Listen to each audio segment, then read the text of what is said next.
Hi friends, எல்லோரும் எப்படி இருக்கீங்க? நல்லா இருக்கீங்களா? இன்றைக்கி நம்ம என்ன பார்க்க போகிறோம்னா மக்காச்சோள சேமியா பற்றி பார்க்க போகிறோம்.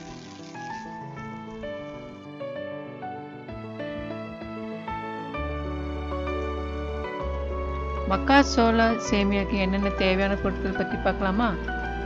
அதாவது 1 கப் சேமியா, 2 தேக்கரண்டி சமையல் எண்ணெய், 1/8 டீஸ்பூன் பெருங்காயம், 1 டீஸ்பூன் கடுகு விதைகள், 1 வெங்காயம், 1/4 கப் சோளம், 2 பச்சை மிளகாய்,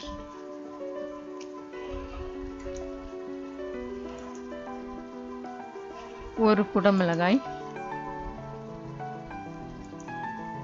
1 கேரட், 10 கருவேப்பிலை,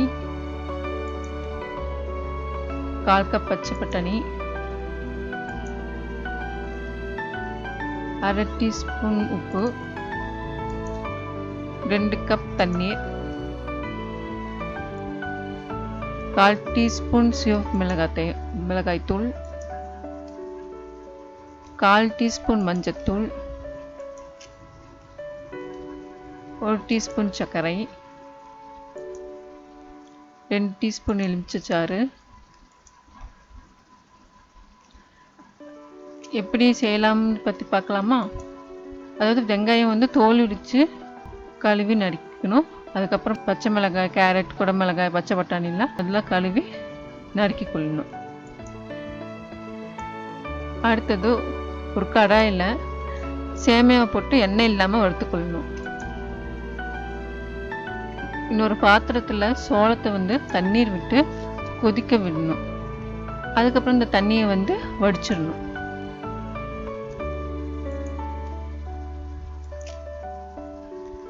இப்போ ஒரு கடாயில் எண்ணெய் விட்டு கடுகு சேர்த்துக்கொள்ளணும். கடுகு வெடிச்சதுக்கப்புறம் பெருங்காயம் சேர்த்து 1 நிமிடம் வதக்கணும். வெங்காயம் சேர்த்து வதக்கி கண்ணாடி பதம்னு சொல்லுவாங்களா, வரும் வரை சமைக்கணும். கருவேப்பிலை சேர்த்துக்கொள்ளணும். நறுக்கிய கேரட், பச்சை மிளகாய், குடமிளகாய், சோளம் மற்றும் பச்சை பட்டாணி ஆகியவற்றை சேர்ந்து 5 நிமிஷம் மூடி வைத்து வேக வச்சிடணும். அப்புறம் கொஞ்சம் உப்பு, சிவப்பு மிளகாய்த்தூள், மஞ்சத்தூள் போட்டு கலந்துக்கணும். அப்புறம் வறுத்த சமயம் சேர்த்து அதில் தண்ணீர் சேர்த்து 7 to 10 நிமிடங்கள் வரை சமைக்கணும். தண்ணி முழுவதும் உறிஞ்சி வரை சமைச்சிக்கணும்.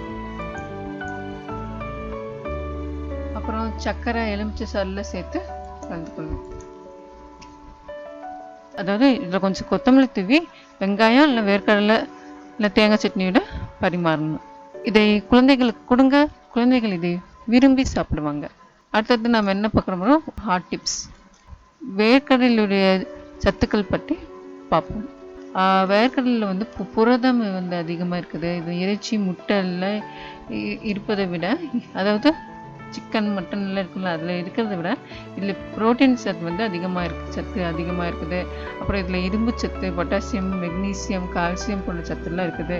அப்புறம் இதில் vitamin E, phosphorus, diamine, niacin போன்ற சத்து கூட இருக்குது. அதுக்கப்புறம் இதில் 24 கிராம் மோனோ அன்சாச்சுரேட்டட் ஃபேட்டி ஆசிட்னு சொல்லுவாங்க, கொழுப்பு இதில் இருக்குது. அப்புறம் பாலி அன்சாச்சுரேட்டட் கொழுப்புன்னு 16 கிராம் உள்ளது.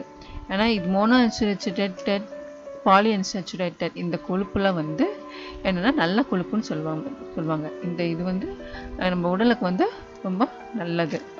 அதனால் இதை வேர்க்கடலை இது இந்த சத்துக்கள்லாம் வேர்க்கடலையில் இருக்கிறதுனால இதை சேர்த்திக்கலாம். எடை இழப்பு இது உதவி செய்யுது. அது மட்டும் இல்லாமல் இது நம்ம ஸ்கின்னுக்கு ரொம்ப நல்லது. அப்புறம் இதில் புற்றுநோய் வராமல் இருக்கிறதுக்கும் இதுக்கு உதவி செய்யுது. அப்புறம் இந்த பித்தப்பை கற்கள்லாம் இருக்குல்ல, அது உருவாதெல்லாம் இந்த வேர்க்கடலை தடுக்கும். அதனால் வேர்க்கடலை எல்லோரும் சாப்பிடலாம். இந்த வீடியோவில் நான் என்ன பார்த்தோம்னா, அதாவது மக்காச்சோள சேமியா பற்றி பார்த்தோம். அது எப்படி செய்கிறது பற்றி பார்த்தோம். அப்புறம் ஹாட் டிப்ஸ் பார்த்தோம். அடுத்த வீடியோவில் ஒரு புதிய உணவு செயல்முறை பற்றி பார்ப்போம்.